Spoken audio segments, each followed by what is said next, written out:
देखिए बच्चों, question number 5।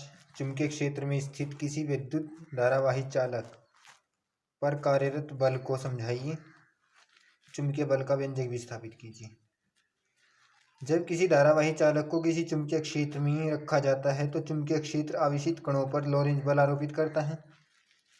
ये एक समान चुंबकीय क्षेत्र बनाया गया है। इसमें लंबाई का कोई चालक खंड है जिसमें I एम्पीयर की धारा बह रही है जो चुंबकीय क्षेत्र से थीटा कोण पर स्थित है। यदि आवेशित कण को आवेशित कण का जो आवेश है वो क्यों हो तथा चुंबकीय अक्षेत्र बी में v वेग से गतिमान हो, तब लॉरेंज बल F डैश बराबर कितना हो जाएगा, क्यों v b साइन थीटा। यदि एक कण का आयतन a गुणा यानी कि अक्षेत्रफल गुणा लंबाई हो तो n कणों का आयतन कितना हो जाएगा, NaL। संपूर्ण आयतन पर लगने वाला बल कुल आयतन गुणा एकांक आयतन पर लगने वाला बल कुल आयतन NaL। और लॉरेंज बल के अनुसार F डैश F बराबर कुल आयतन ALN और लॉरेंज बल क्यों भी साइन थीटा। आवेशित कण के लिए आवेशित कण इलेक्ट्रॉन है तो इलेक्ट्रॉन पर आवेश क्यों बराबर E, तो क्यों की जगह यहाँ पर रख दिया E आपने। B अलग लिया, NeAB अलग ले लिया और L अलग और साइन थीटा अलग। NeA इक्वल आपने I पढ़ा था, अनुगमन वेग में पढ़ा था ही, तो F बराबर हो जाता है BIL साइन थीटा। इसका व्यंजक हो गया। प्रश्न नंबर 6। चुंबकीय क्षेत्र में गति करते हुए चालक की त्रिज्या, आवर्तकाल, आवर्ती और वेग को समझाइए। सूत्र भी स्थापित कीजिए। ये एक समान चुंबकीय क्षेत्र है। इसमें कोई इलेक्ट्रॉन इस तरह से गति कर रहा है v वेग से स्पर्श रेखा के अनुदिश।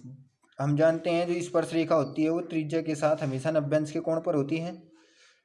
ये हमने कक्षा 10 में पढ़ा था। ध्यान देंगे इधर, माना कोई इलेक्ट्रॉन v वेग से r त्रिज्या के बढ़ते पथ पर गतिमान है तथा यह बढ़ते पथ एक समान चुंबकीय क्षेत्र वेक्टर बी में स्थित है, तब इलेक्ट्रॉन पर चुंबकीय बल कार्य करता है जो वर्तीय पथ की लंबवत दिशा में स्थित होता है। F बराबर क्यों वी साइन थीटा, चूंकि लंबवत है तो थीटा का मान 90 अंश रख देते हैं तो F बराबर हो जाता है क्यों वी। यहाँ यह है इलेक्ट्रॉन वर्तीय पथ पर गतिमान है अतः इसकी स्थिति अभिकेंद्र बल के साथ संतुलित होगी। F बराबर mv²/r। समीकरण 1 और समीकरण 2 की तुलना करने पर क्यों वी बराबर mv²/r। यहाँ से r की वैल्यू निकाल देते हैं mv/क्यों वी। ये इसकी त्रिज्या का सूत्र हो गया। सबसे इसके बाद आते हैं आवर्तकाल में। इलेक्ट्रॉन को एक चक्कर पूर्ण करने में लगा कुल समय इलेक्ट्रॉन का आवर्तकाल कहलाता है। इसे कैपिटल T से प्रदर्शित करते हैं। समय बराबर दूरी बटे 4, दूरी 2πr यानी कि इसकी परिधि और 4 यानी कि v। 2π और अपॉन v सेम, r की वैल्यू रख देते हैं mv/क्यों v, जो अभी यहाँ पर सिद्ध की थी कि r इक्वल होता है mv/क्यों v। अब ध्यान देंगे इधर, तो ये इसके आवर्तकाल हो गया। आवर्ती 1 सेकंड में इलेक्ट्रॉन जितने भी चक्कर तय करता है, जितने भी चक्कर लगाता है उसको हम उसकी आवर्ती कहते हैं, यानी कि आवर्तकाल का उल्टा।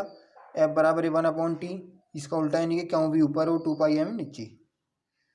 वेग बराबर होता है विस्थापन बटे समय, विस्थापन 2πr और बटे में समय यहाँ तक। या फिर v बराबर, यहाँ से देखिए आप v बराबर अगर निकालते हैं तो v बराबर कितना आ जाएगा, क्यों br/m, तो क्यों br/m। देखिए प्रश्न नंबर 7। वेग फिल्टर को परिभाषित कीजिए अथवा वेग वर्णनकर्ता को परिभाषित कीजिए। माना आवेशित कणों का पुंज जिसमें भिन्न भिन्न चाल के कण सम्मिलित हैं ऐसे क्षेत्र में प्रवेश करता है जहां विद्युत एवं चुंबकीय क्षेत्र परस्पर लंबवत दिशाओं में कार्यरत हैं, तब इस क्षेत्र से वही कण विक्षेपित हुए बिना निकलेंगे जिनका वैद्युत बल व चुंबकीय बल समान होगा, जो कि दोनों क्षेत्र से हैं। इस स्थिति में प्राप्त वेग को वेग वर्णनकर्ता या फिर वेग फिल्टर कहते हैं। अर्थात वैद्युत बल क्यों ई होता है, चुंबकीय बल क्यों वी भी हम पढ़ चुके हैं। संतुलन की स्थिति में दोनों बराबर होने चाहिए, बराबर कर देते हैं। क्यों से क्यों कैंसिल हो जाता है तो v इक्वल आ जाता है E/v। वेग फिल्टर का प्रयोग विशिष्ट आवेश यानी कि E/m को ज्ञात करने में किया जाता है।